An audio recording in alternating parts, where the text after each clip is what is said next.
hello लोगोफोर बड' जब enough' YouTube चेनेलाव बरायबावबाय आसा खालामो बयबो मोजां दङ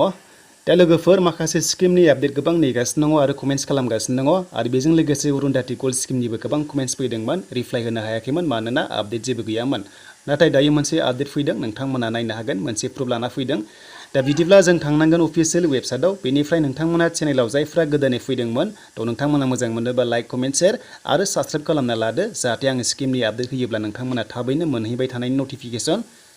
दा बिदिब्ला लोगोफोर नोंथांमोननि राङा हाबदोंना हाबाखै बेखौ नायनोब्ला थ' नोंथांमोना वेबसाइटआव थांनानै स्टेटास नायग्रोनांगोन जाहाथे नोंनि एकाउन्टआव माबाफोर प्रब्लेम जादोंबा नोङो थाबैनो रिपर्ट होनो हानाय बायदि बेनिफ्राय नोंथांमोना गोदानै एप्लाइ खालामनो हाफिननाय बायदि दा बिदिब्ला फैयो जों थांसै अफिशियेल वेबसाइटआव बेनिफ्राय जों गासैबो डिटेल्सखौ जोङो फारि फारि नायनोसै लोगोफोर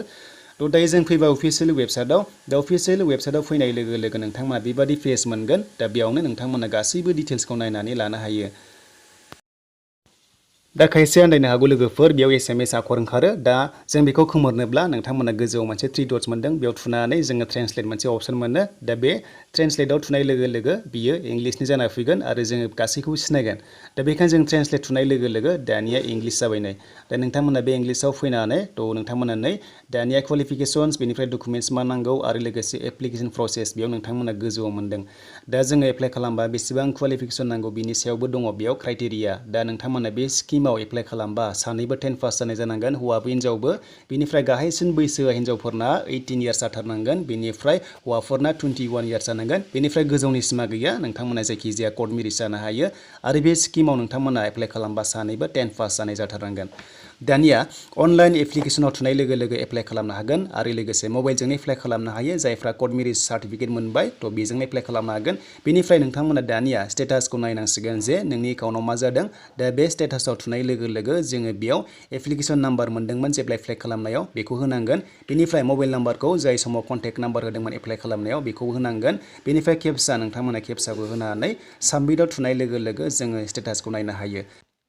दा लोगोफोर जोङो स्टेटासखौ उनावहाय नायगोन जोबनायथिं दा बेखायनो नोंथांमोना भिडिअखौ नायलांबाय थाबानो जाबाय दा जाबाय लोगोफोर आपडेटखौ सोर होदों आरो बबेयाव होदों बे स्किमनि बागै लेटेस्टखौ जों बेखौबो नायनोसै दा नोंथांमोना मोजां मोनोबा लास्टआव लाइक खालामबानो जाबाय आरो गोदानै फैदोंबा चेनेलाव साबस्क्राइब खालामना लाबानो जाबाय दा बे आपडेटखौ नायनोब्ला जों फैनांगोन फाइनेन्स डिपार्टमेन्टनि अफिशियेल वेबसाइट दङ मोनसे टुइटार एकाउन्ट दा बेयाव फैनानै जोङो नायनांगोन दा बेयाव टुइट खालामदों फाइनेन्स डिपार्टमेन्टआ नैबे स्किमनि बागै स' बिदिब्ला गेजेर समाव बन्द जाथ'दोंमोन नाथाय दायो गोदानै लेटेस्ट आपडेट होबाय दा बेनो जाबाय अरुन्धति गोल्ड स्किमनि बागै टुइट खालामदों दा बेयाव बुंदों लोगोफोर बे स्किमाथ' नोंथांमोना मिथिखागौ जायफ्रा कर्ट मेरिज जादों अब्लासो मोननाय जायो आरो बेनो जाबाय हिन्जावफोरनि एकाउन्टआव हाबनाय जायो आरो बे हाबगोन एमाउन्टआ 40,000 लोगोफोर बेयाव बुंदों 40,000 एकाउन्टआव डाइरेक्ट ट्रान्सफार खालामगोन होननानै जायफ्रा बेनिफिसियारि थ' हिन्जावनि एकाउन्टआव डाइरेक्ट हाबनाय जागोन दे लोगोफोर बेयाव बुंदोंमोन सिगाङाव 50,000 मोन नाथाय दायो 40,000 होनाय जाबाय थ' बेयाव बुंदों 40,000 थ' 40,000खौ नोंथांमोननि एकाउन्टआव डाइरेक्ट ट्रान्सफार खालामगोन होनना बुंदों दा आसा खालामो नोंथांमोना थाबैनो मोनथों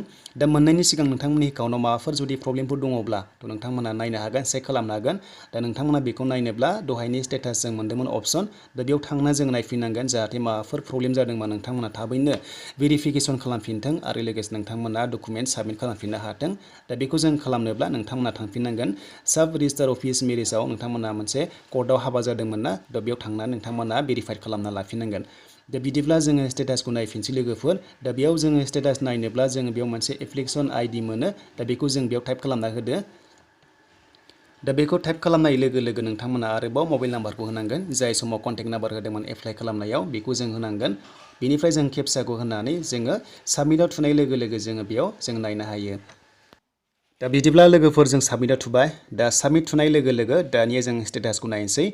दा बेयाव श' जाबाय स्टेटासा दा एप्लाइ खालामदोंमोन एप्रिलावनो खालामदोंमोन 26आव दा बेनिफ्राय एप्लिकेसन सेन्ड खालामदोंमोन SROआव दा बेबो एप्रिलावनो जादोंमोन दा नोंथांमोना बेयाव नुनो मोन्दों बेनिफ्राय दानिया भेरिफाइड जानायनि खोथा दङ दा भेरिफाइड जादोंना जायाखै नोंथांमोना नायदो दा भेरिफाइड जादों बेयाव स्टेटासा येस जाबाय मेआवहाय जादोंमोन भेरिफाइडआ बेनिफ्राय आरोबाव लोगोसे एप्लिकेसन भेरिफाइड बाय IGR थ' बे जाबाय स्टेटासा येस बेखौबो 9आवनो खालामदोंमोन मेनि बेनिफ्राय बिथांमोना हरबाय बेंकआव दा बेंकआव हरनाय लोगो लोगो दानिया पेन्डिं जाना दङ दा ओरैबायदि जागोन लोगोफोर बेंकआव जायफ्रा सहैखाबाय नोंथांमोना रांखौ मोनखागोन जेब्लानोखि बाजेटआ जायो दा पेमेन्टखौ रिलिज खालामनाय लोगो लोगो नोंनि एकाउन्टआव डाइरेक्ट ट्रेन्सफार जागोन दा बे पेन्डिं जाना दङ जेब्ला बाजेट जागोन अब्ला नोंथांमोना खनसेनो मोननाय जागोन 40,000 दा लोगोफोर बेखिनियानोसैमोन नोंथांमोना दानिया रोंबाय जानांगौ आसा खालामो नोंथांमोननि राङा थाबैनो हाबदों बेनिफ्राय जायफ्रा चेनेलाव गोदानै फैदोंमोन थ' साबस्क्राइब खालामना लादो जेब्ला पेमेन्ट हाबगोन अब्ला नोंथांमोना लेटेस्ट आपडेटखौ मिथिनायनि